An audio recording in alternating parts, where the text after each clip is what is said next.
Okay, I'm waiting for StreamYard to catch up. And here we are.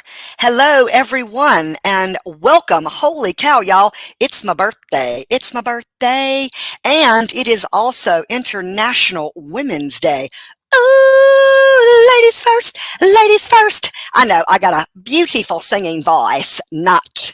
Welcome, everyone, to Empowered Conversations. As you well know, if you've been following me for a while, this is where I have amazing conversations with extraordinary people who are out in the world doing beautiful things in service to others and all around living their best lives. And with a core value within of wanting to share their purpose, share their truth in an effort to inspire and empower others. And you never know who's watching and who's listening, who's paying attention. Y'all, my guest today, Lauren Rose, is a busy, wonderful, and amazing mom. When she was just a few minutes old, she was adopted. Okay, so her birth mom literally spent 2 to 3 minutes maybe with her as a friend snapped some Polaroid shots when she was born. Within a couple of minutes, she was taken, and 9 weeks later, she was adopted by an incredible family. Lauren is also a rape survivor and a survivor of verbal, physical, emotional, sexual, and spiritual abuse. And notice we say survivor. She considers herself a victor, not a victim of her situation and circumstances. She is also, as I said before, a very busy mom, and she lives with this chronic pain, depression, and paralyzing anxiety. Last year, Lauren started a podcast because she wanted to help others. And the podcast is called It Hurts to Mom. She started this to share her story in hopes that she could inspire others living as well with the debilitating depression and anxiety and pain. Guys, without further ado, help me in welcoming my amazing guest today, Lauren Rose. Hey, Lauren, how are you? Hi, I'm doing Now, great. I'm going to add you to my Instagram, and let's see. There we go. Lauren, Lauren. No, it hurts to mom. Okay, Yes. that's it. It hurts to, there you are, invite. So you should see an invite for Instagram. Hello, Michael and Phil Wingo. What's going on, everybody? Thank you for joining us today. Have you seen it yet? Come across? There you are. Yeah, just turn the volume down. There you Nice. are. There we go. So we're not echoing. Yep. Awesome. Gotcha. And I'll turn my thingy down too. I thought I'd already done that. Thought I had two. Hey, you know what? We are live, and that's all that matters. And this is real life, y'all. This is real life, and that's the beauty of going live and not worrying about, editing. And I am still hearing an echo. I know. I can't get my phone to turn all the way down. What about silent? Let's see. Technical catastrophes. Sounds. Screen time. So yeah, guys, I've got Lauren Rose joining me today, and she's a very busy mom. She started a podcast about a year ago called It Hurts to Mom, and it's her sharing and interviewing people who also suffer from chronic pain, debilitating pain, depression, and anxiety. And I met her through Need a Guest platform through Facebook, and she graciously was like, I host a podcast. I would love to come on yours. And I'm like, come on, girl. So, fun story. It's not letting Yeah. me go on silent because I'm, I guess, live on Instagram. Well, usually. Like I'm Okay, you literally know what? turning it. Hey, Bethany. Happy birthday, Bethany.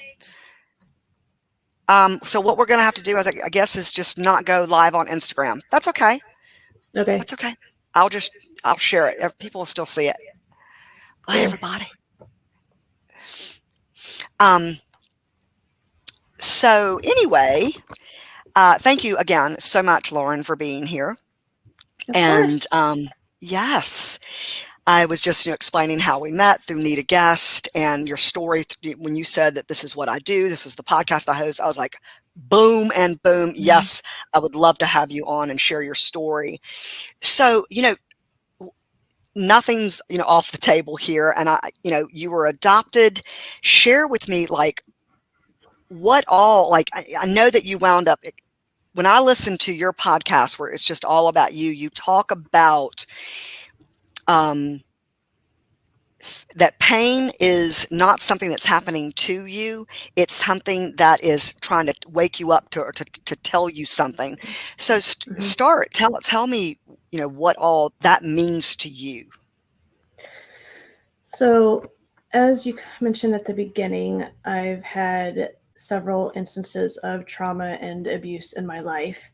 Mhm. And I grew up in an environment where I wasn't able to express my emotions, my opinions, my thoughts, my even my, a lot of my experiences that wasn't welcome.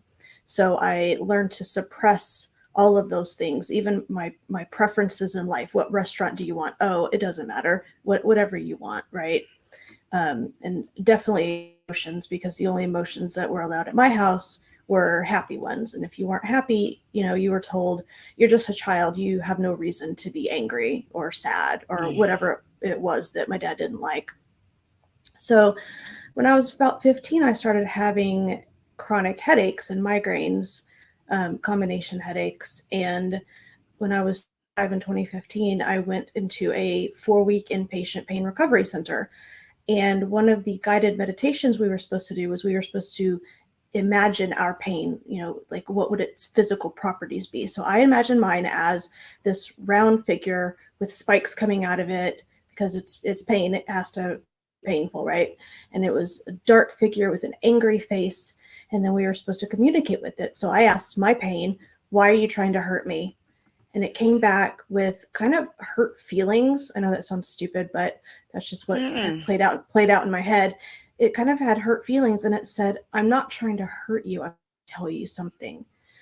And that's when I realized that pain is a communication tool. It is telling us something is wrong. Either we have an Mhm. acute injury, or we have injury that hasn't healed well, or we have a lot of things that we have been repressing. I learned in that program that between 50 to 80% of our physical pain is actually from just emotional pain. And I had a hell of a lot of that by the time I was 35. Mhm. And that's what I realized it was trying to tell me, was that I had to start getting all of this emotional pain out of me, because I had just stuffed it all in. All of the Right. abuse, all of the feelings, all of the experiences, I just stuffed them in. And once they were over, I just decided, okay, it's done. I'm going to move on with my life. I'm not going to let it affect me. But Right. it was affecting me in more ways than I knew, Mhm. including with Mhm. with physical pain. Right. So, when your dad, um wanted you to stuff, like when you tell someone, especially a child, to stuff, to not have emotions, that you're teaching them that they're bad, that's creating a toxic environment, that stuffing, and it will eventually come out, and it sounds like that's what happened. So when was there sexual abuse and trauma, like, early in childhood, that you were not allowed to talk about? Is that what was going on? No, my childhood was just verbal abuse from my dad. It was just we weren't allowed to have any normal emotions based on normal experiences. Like if I fight with my friend, I wasn't allowed to be sad about it because I was just a child, and Right. he didn't think that children were supposed to have emotions and thoughts and opinions. I was frequently told, even as a teenager, you're just a child. You can't have your own opinions. Your opinions matter. Things like that. Right, and especially, like, I remember, little girls, you've heard that girls are meant to be seen and not heard. Yes. Were you ever told that? Not out loud, but the way my dad treated my mom and me, it was pretty Mm. obvious. Although he was like that with my brother too, but my brother didn't seem to have a problem expressing himself and just dealing with the ramifications. I didn't like getting in trouble. My brother didn't Right. mind getting in trouble. I Yeah. hated it. Yeah. So I tried to Yeah. be perfect little daughter. Right. Right. So around 15, because when I was listening to one of your episodes, you talked about it started with migraines, correct? Yes. Debilitating headaches. So tell me like, so this starts. So walk me through that journey. So I don't know if it was related to also at 15, I developed an eating disorder. I don't know the exact timeline, but um, I just started having really intense, severe headaches every single day. I was in a really advanced academic program at school called the Mhm. International Baccalaureate Program, which is based overseas, and not a whole lot of people have heard of it. Mhm. But it was really intense. I was involved with my church. Um, and I had a lot going on at the time, and I was really stressed out. But I was also really determined to graduate not only with my high school diploma, but with my IB diploma as well, because I was working so hard for it. I mean, I would sometimes get up at 3 o'clock in the morning to study because I hadn't had time to finish my homework. I mean, it was really intense. It was, Right. college level stuff on a high schooler. And so I started getting these really bad headaches every day. I couldn't swallow pills at the time, so I would dissolve the ibuprofen in some water, and it was really nasty. But Wow. that's how I would, take my medication. But I really just kind of dealt with it. And it sounds silly, but the kind of relationship I had with my family, it never occurred to me to even tell my parents I was having headaches. Like that Oh, just wow. wasn't Okay. Not that even that your wasn't. mom. You go ahead. Sorry. I didn't mean to cut you No, off. it it didn't even occur to me. My relationship with my parents wasn't great. I pretty much just stayed in my room with my door closed, and anything that I dealt with or felt or thought, I kept to myself. And if I needed to cry, I would hold it in until I was in bed, and then I would cry myself. But I started getting these really bad headaches, and then finally at 21, I went to a doctor, and he diagnosed me with combination migraines and tension headaches. Um, Eventually, over the years, I got diagnosed with occipital neuralgia headaches and TMJ headaches as well. But I spent the 20 years dealing with these really bad headaches that I went on short-term disability twice because of them in two different jobs. I mean, it was that bad that I got to points where I couldn't even function.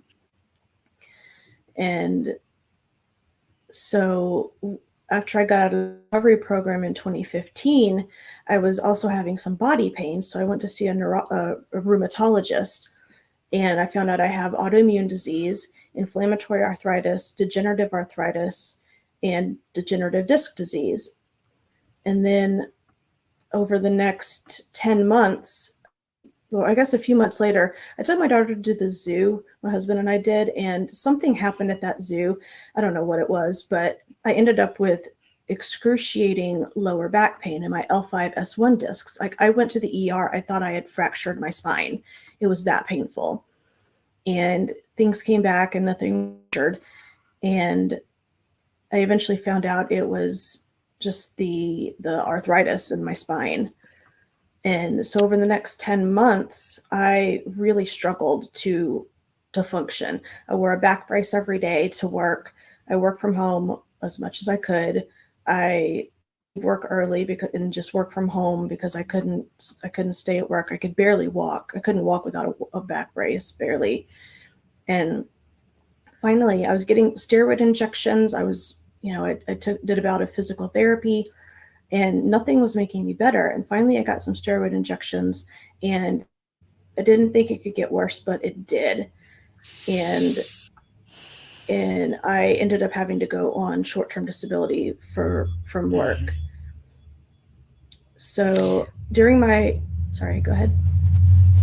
No, I was just going to say that your body was screaming out to you to Yeah. express, to come forward. It was first here and then it manifested in your back. And like, what did they know why there was arthritis in your spine? What was causing the arthritis in your spine? I mean, had you had any injury or maybe an injury you don't remember?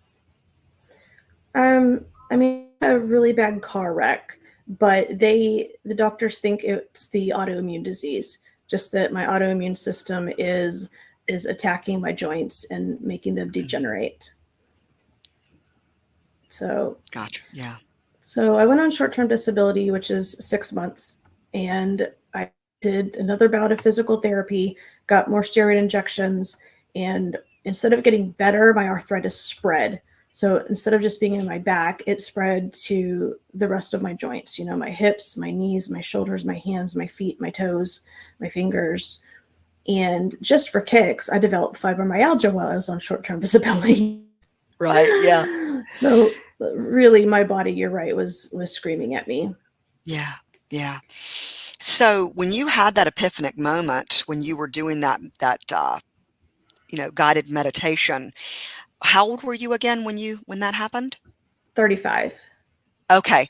So that is when you were like, "Oh, okay, this is what's going on." And that is when you had that epiphanic moment, like, "My body is trying to tell me something. It's communicating with me through this pain that I'm Mhm. experiencing from head to toe," basically. Right. And then what did you Right. do at that point?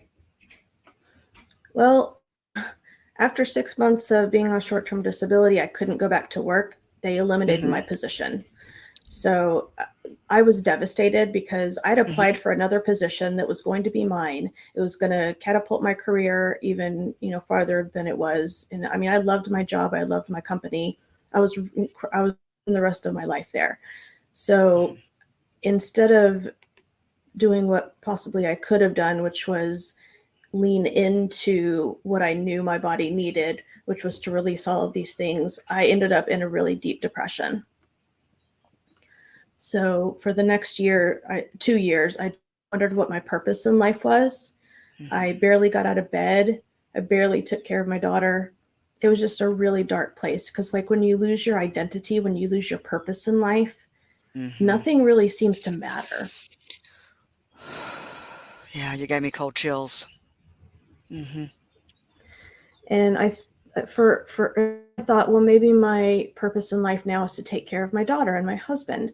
But then pretty quickly I realized I can't even do a very good job of that because I'm in so much physical pain. So then I went back to not knowing what my purpose was. mhm, Eventually I decided I was 5. I decided I didn't want her to remember me as the mommy who was always in bed her entire childhood, who was always depressed, who was always in pain. So the first thing I did, I joined a ladies' Bible study at my church. It was the first one I'd ever done. And they were reading this incredible book called It's Not Supposed to Be by Lisa Turkhurst. And that's exactly how I felt about my life. This is not what I had mhm. planned. This is not what I've been working for. What the heck is going on?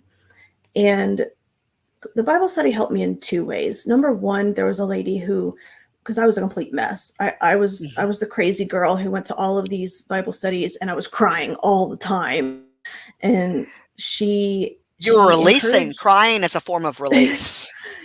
Definitely. But Yeah. I was luckily I only did that for this one session. I'm not like that all the time.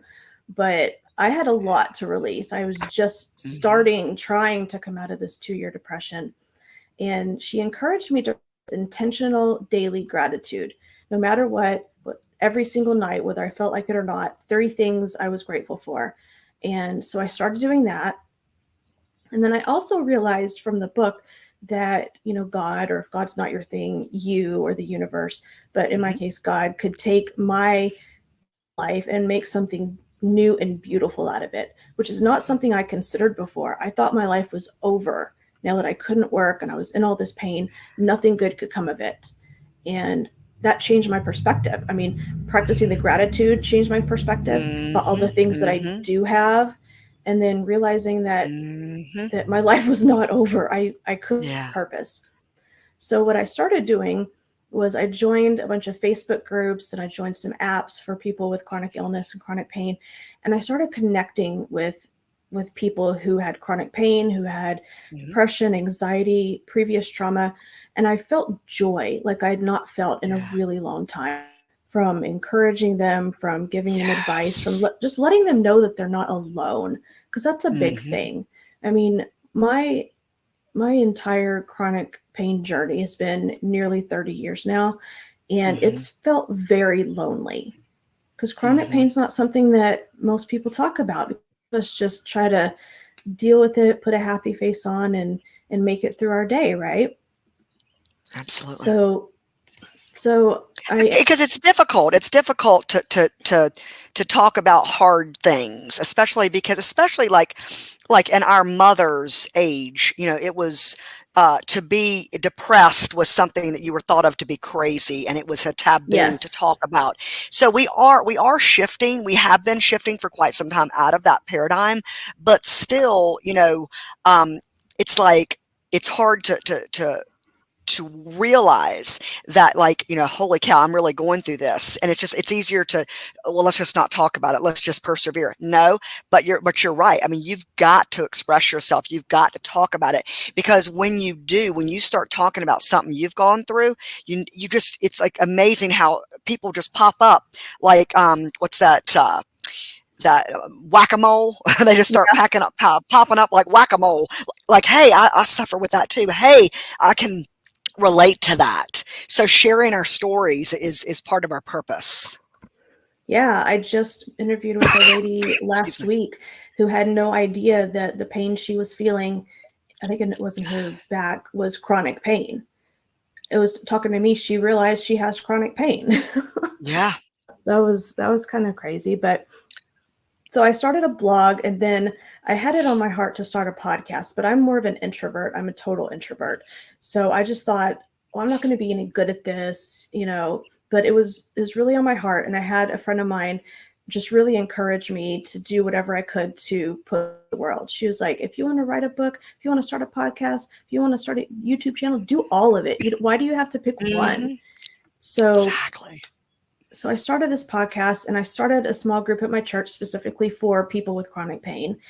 And it's all just brought me so much joy. I mean, it's still a struggle every day. I don't know how much pain I'm going to be in, but it's a mindset shift to decide that my pain and my depression and my anxiety and my trauma are not in control of my life or my Boom. attitudes, right? I Boom, am. hashtag boom right there. That and that's what I absolutely respect and admire about you, because I do, you know, we often do encounter people who just want to whine. And someone here is a Facebook user, they're obviously commenting from my private DeFi Rick and Licious and you group, and I can't see your name, but talking about as a chronic pain sufferer, it's hard to talk about because you don't want to seem like you're being whiny.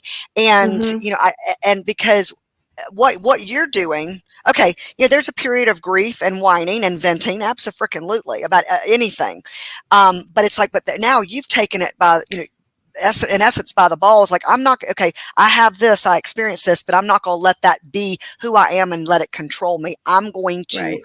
boom, and that's what you've done. And that's just absolutely incredible. And some days it's hard. Sometimes, some days, especially when I'm going through a pain flare that's lasted more than a couple days, I start feeling Hmm. like my chronic pain is my identity again. But I try to remind myself it's absolutely not. It's just one part of who I am. I'm still, a kind person. I'm still a giving person. I'm still a person. I'm still all of these things that I was before my pain set in. I've got the same values, and just being able to use my pain, both my emotional pain and my physical pain, to help other people is just a beautiful thing that gets me up. It really has brought so much joy to my life that I didn't even know it would do. Just in hearing from people, I need this. Or where was this when I was a parent and needed a podcast like this? Or, two women told me that they literally were praying for this group that I started. And that's incredible because I just started it not just for myself, but for other people, because I knew if, statistically, 1 out of 5 people lives with chronic pain. So I knew that there had to be other people, in my church that were going through the same thing. And sure enough, they are. And we have a safe place where we can come every week, can whine for a few minutes, and Yeah. then we move on. And then we Yeah. talk about, how to live a great life through chronic pain. Love it. I love that. How to live a great life. And because there's so much more. There's like one of my favorite things to is like, what else is possible? What else is possible? I learned that through a website called accessconsciousness.com. It's like, what else is possible? What else is possible? When you're having a moment and you're needing clarity or having a depressive episode or feeling anger or pain, it's like, what else? Okay, what else is possible? Because it's infinite the amount of possibilities that are there for anyone. You just have to be open and aware of it, and I love that. I love that y'all are there Yeah. to like rah cheer each other on and be like, yeah, I see you now. Now what? And it's nice because even though, our they might try to understand as best they can, they don't. Right. And we don't want to burden our families with how miserable we are every second of the day, how much pain we're in every second of the day. Nobody wants to hear that. I don't care how much they love us. Right. So yeah, So just now having go ahead. I'm sorry. just for anyone, I think having a person or a group of people that's a safe place to talk about your real struggles, I think is really important to have some kind of community. So is there also other therapies or modalities that you're using, like holistic and through, traditional medicine that help you manage your pain? Um, well, I'm seeing multiple doctors, both Western medicine and a functional medicine doctor who's much more holistic. Hmm. And I'm trying to get to the point where I can do yoga. I've got like a month subscription to this place nearby. Um, it's just I haven't been able to physically get up every day and go to that yet. Um, Plus, just even, back to processing feelings and traumas, I have regular talk therapy and I have trauma therapy. We do something called EMDR. Yes, I know EMDR. I love EMDR. Me Tell too. It's people very what effective. EMDR is. Yeah, tell It's, people who might not know what EMDR is. it stands for eye movement desensitization and reprocessing. And basically, you get two little buzzies in your hands. There are different ways to do it, but essentially, you get two little buzzies in your Mhm. hands, and they alternate left and right. And you close your eyes and you think about an event and how it made you feel. And it's a faster way to process trauma and other things, but specifically for trauma. And have to do all the talk therapy. So you don't have to talk through it all if that's not something that you're comfortable doing. You basically just talk about what comes to your mind and how you're feeling in that moment, and you just process the feelings. But I think you get like a couple months worth of therapy um, through an EMDR session or something like that. I did an EMDR session, a couple of them back in 2002. That's where I first learned about it.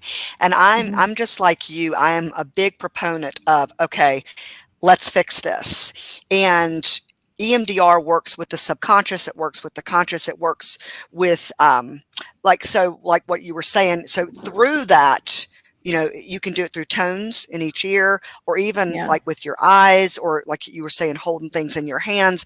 But what you're doing is you're going as these tones are going back and forth, dun, dun, dun, dun, you're either talking or remembering the incident, and it's reprogramming and eliciting different neuronet like and chemicals that to where it's like I read about it being used for people who have PTSD who have served in Mm-hmm. wars and saw some of those horrific things you could ever experience.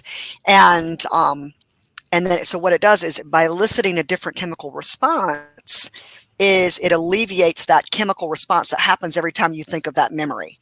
So therefore, yeah. And everything is chemicals. Everything is, a flooding of chemicals. And yeah, I love that you brought that up. I love EMDR. It's Yeah, it's very cool. It helped me tremendously with a trauma that I experienced a few years ago. That I mean, I was a 10 out of 10 on being, it affecting me on emotionality. Like I couldn't think about it without completely sobbing, and it and I mean within just a few sessions, like I was down to a 2. It was amazing. Yeah. Wow, and the relief, you Yeah, know, and opens you up and enables you to, have a different perspective, a different awareness. right. Yeah. No, it's very cool. Yeah. Um, what other things have you done? I'd like to give my audience as many things as possible so they, oh, I'm gonna try that. I'm gonna try that. Well, I've done steroid injections. They help me a lot. I've also had radio frequency ablations where they burn off, the little nerves, your little nerve endings, so that you shouldn't feel as much pain, and those have helped too. They do grow back though, so you have to get it done, every so often. So with me, Hmm. it's like every couple of years. Um, so I done. Oh, I've done some laser, cold laser therapy on my SI joints. Worked pretty well. Hmm. It wasn't an immediate relief, but over the weeks, I just started realizing my pain's not as bad right now. What else have I done? I can't remember what all I've done. Like I've read about a lot of this that you've shared, through listening to your podcast and on your website, and I was just like, um, so I remember one thing that I read was this TENS unit. The Mm-hmm. TENS unit, yeah, and so the TENS unit is where you have it's like these little zaps on your skin, but it penetrates, into where you're having the pain. Have you ever heard of a Healy? Healy? No. Okay, that's a radio frequency device all about raising vibration, and you're wearing it, and it's attached to your wrists, and it's eliciting pulses, frequencies, a certain hertz relative to what it is that you're working on, whether it's something emotional, whether it's something physical, and where that is located. But it's called a Healy, Healy. I got one back in Interesting. 2020, but it's that same like kind of tens unit type of modality that you're talking about. Yeah, Yeah. one thing that I recently can't vouch for it yet, but it's called a grounding mat. Ooh. And yeah, so basically the theory is we're supposed to be, in resonance frequency wise with the earth, but with all of our technology, our frequencies are just, I mean, we're in like 5 gigahertz when it comes to cell phones. Mhm. And we're supposed to be more like hertz. That's what the earth is. And that's why, being out in nature barefoot helps calm us down and relax us, Mhm. and get us feeling more zen. And so this grounding mat is supposed to bring us back in frequency, and it's supposed to help with chronic pain, with sleep, with anxiety, with depression, with PTSD, with all sorts of stuff. So it's Mhm. definitely helped Mhm. um, relaxation one time. I was having a really bad time going to sleep because my anxiety and my eyes were twitching. And so I laid on it for 20 minutes. And then after about 5 minutes, I noticed, okay, my eyes aren't twitching anymore. They're completely relaxed. And so I was able, after that 20 minutes, to go lie down. But after a while, using it consistently, it's supposed to help with all these other things too. So fingers crossed on Absolutely. that. Yeah, that's awesome, and as well, I'm sure you've heard of Yeah. infrared I've, light, infrared saunas. There's also this modality called PBM, like peanut butter, mhm. photobiomodulation, that helps, with this with cells of the body. And when you were talking about like the grounding mat, like you can even walk outside barefoot and just putting your feet on the bare ground. There is a Yeah. great book. I can't remember. I don't think I have it behind me, but it's all about what you're talking about, the grounding. And there's this website that sells these grounding mats. And Mhm. but yeah, just going out and putting your bare feet. Like one of the worst things they were saying in this book was that the invent of shoes, rubber soles, because it Mhm. ungrounds us, and being Right. grounded is so incredibly healthy, with emitting negative ions that bring our bodies into balance. And there have been times, because I have fibromyalgia as well. I was in a car accident, and I took a bunch of corticosteroids, and then I got mono because the corticosteroids weaken my immune system. And so then the fibromyalgia was a residual from the mono. But like I've so I've used, ashwagandha, holy basil, all kinds of herbs, and, and meditation. So, so I keep it at bay. But a big way, whenever I'm like my feet are killing me or my lower back, or I'm having like overall body pain, I'll go put my bare feet on the ground. And within like about 5 minutes, it's like, whew, I feel good. I feel good. Wow, Yeah. that's incredible. Yes. Well, Lauren, thank you so much for being here. Is there anything else that you would like to share? You have a website. Tell everybody about your website. Yeah, it's just ithurtstomom.com. And if you want to look at my freebie, which is 30 ways to relieve pain without taking a pill, just go to hurtstomom.com/tips.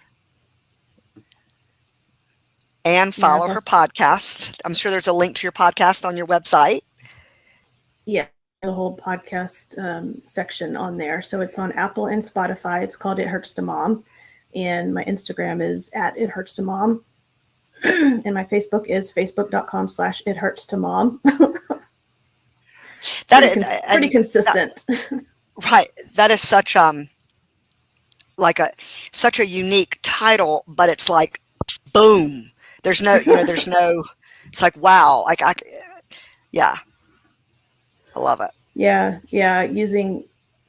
That was one of the first ones that came to me, and it just really stuck because, it hurts physically to be a mom, and sometimes it hurts emotionally to be a mom. So I can encompass Hmm. all of those things. I can talk about my own anxiety. I can talk about my depression. I can talk about my daughter's anxiety. I can talk about pain. There's just so many things I can talk about with that title. So it's working out great. Absolutely, absolutely. And I've listened to, like I said, a few of the episodes, and you have some really incredible guests as well that are there sharing their own stories, and it's very empowering, very inspiring podcast, guys. It hurts to mom. Thank you. Well, Lauren, thank you again so much for being here. I'm just going to say goodbye to everybody. You stay right here. Thank you so much, everyone. I see Jeff Purdue Adkins is like, preach it, sister.